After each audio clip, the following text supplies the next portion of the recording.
Okay, now we're at part 2 for alternating current. And in this lesson, we're going to focus on the measurement of AC.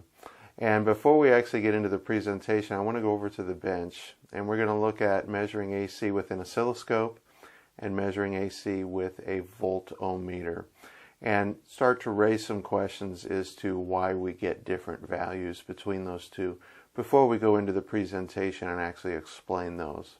So right now, we're going to go to the bench and measure AC and look at the different measurements for those. Okay, here we are at the bench, and I have a measurement of 120 volts coming out of my service out of the wall here, and I've measured it with a volt-ohm meter here. It's actually about 121.6. And then I'm also measuring it here with my oscilloscope.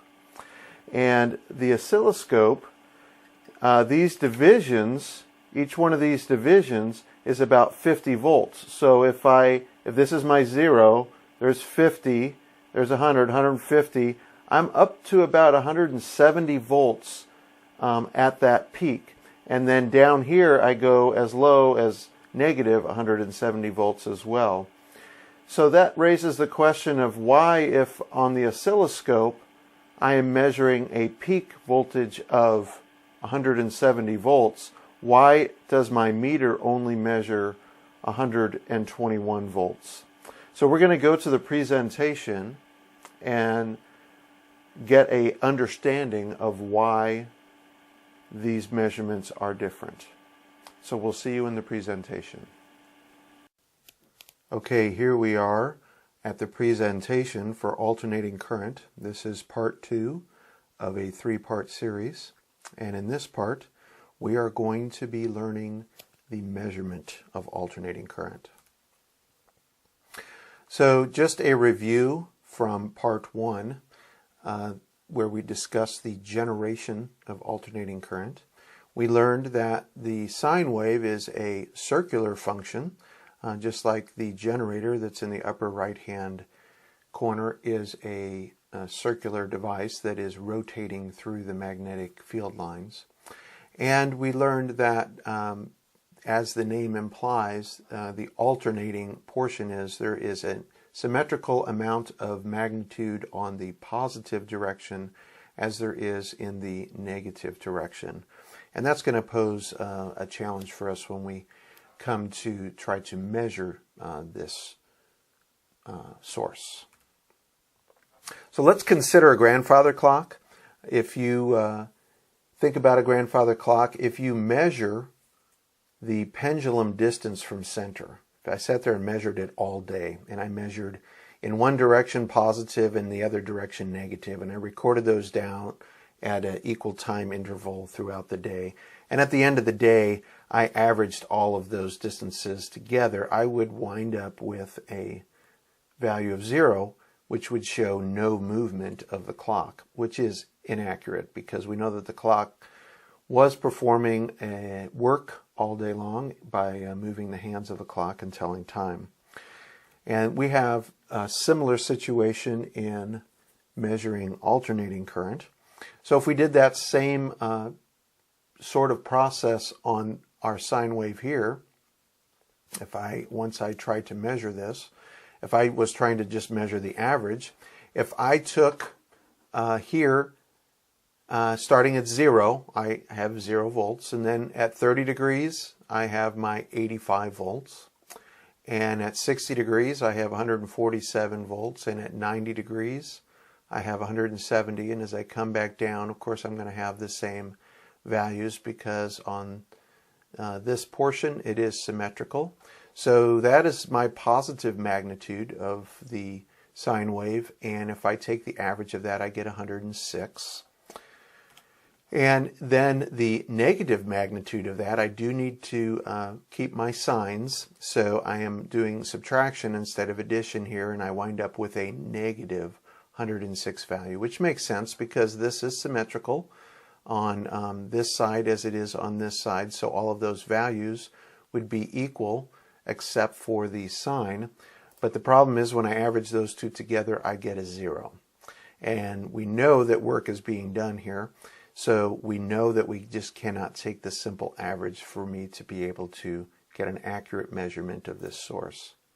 So what actually is my fluke reading? What is the measurement? Well, let's look at how they came about with coming up with a specific way of doing this. And it's kind of cool what had happened.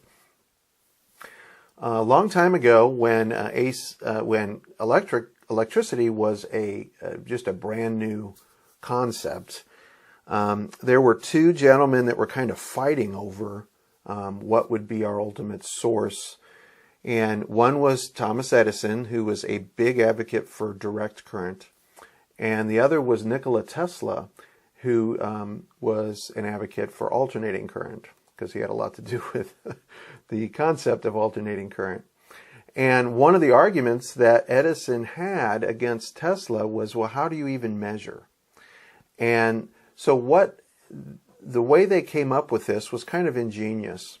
If you put an AC source on a purely resistive load here, okay, so we just have resistance, we don't have inductance or capacitance here. So it's a purely resistive load, and we measure the heat that comes off of that resistor. We can get a certain wattage of that. We have a value to work from then. So then, if we replace our AC source with a variable DC source, we're familiar with the battery symbol, and then this line through this battery symbol just means that I have a variable DC source. So much like the variable DC power supply I have on my bench, that's what they used to adjust this DC source until they got to the exact same wattage.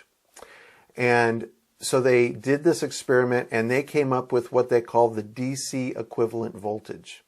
So remember, this is based on the AC source that they had put against this resistor.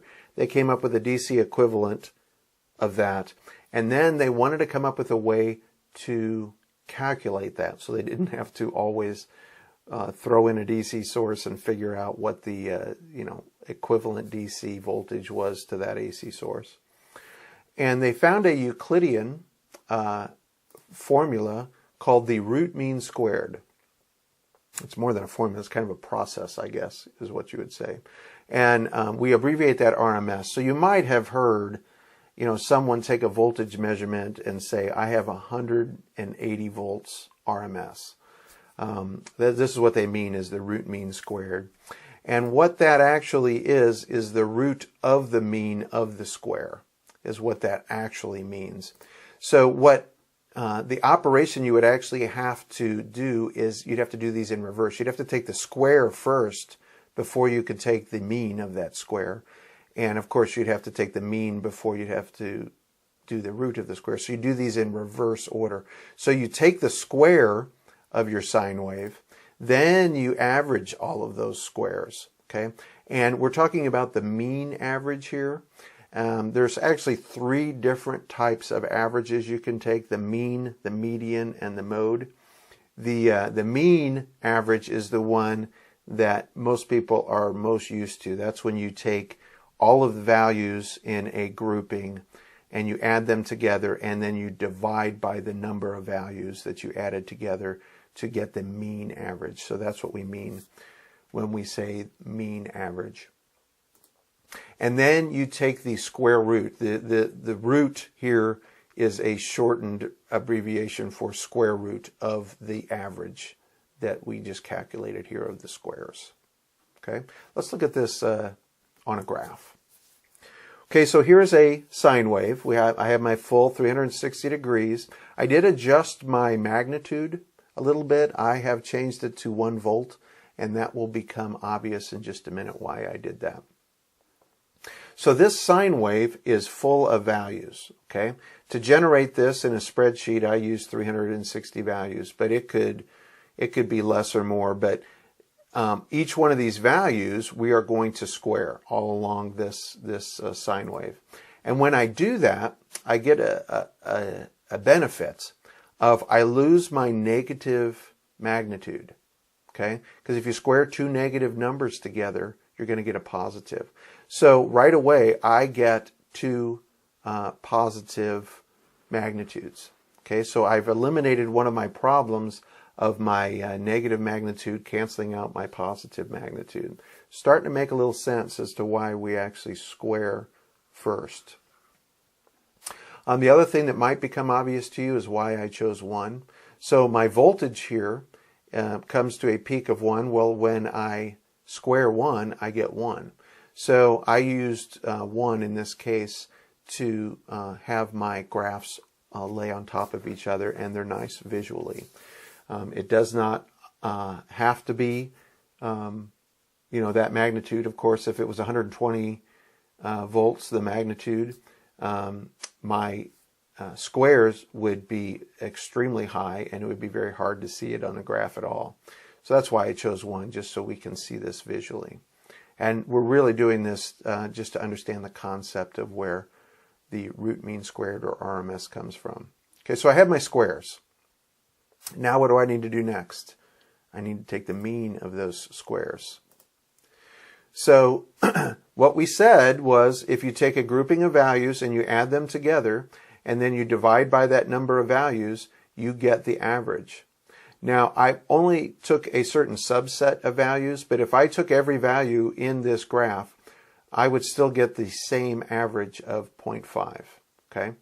And the interesting thing is, no matter what the peak value of my squares is, my average along this line will always be half of the peak. So we can come up with the formula. My V sub p is how you would say that mathematically. V sub p squared, which is what this orange line here is. If I take half of that, so if I take half of this peak value, I am going to get my mean value. Okay? So it doesn't matter whether this is 1 or if this is 1,000. If this was 1,000, this line would be 500. Okay?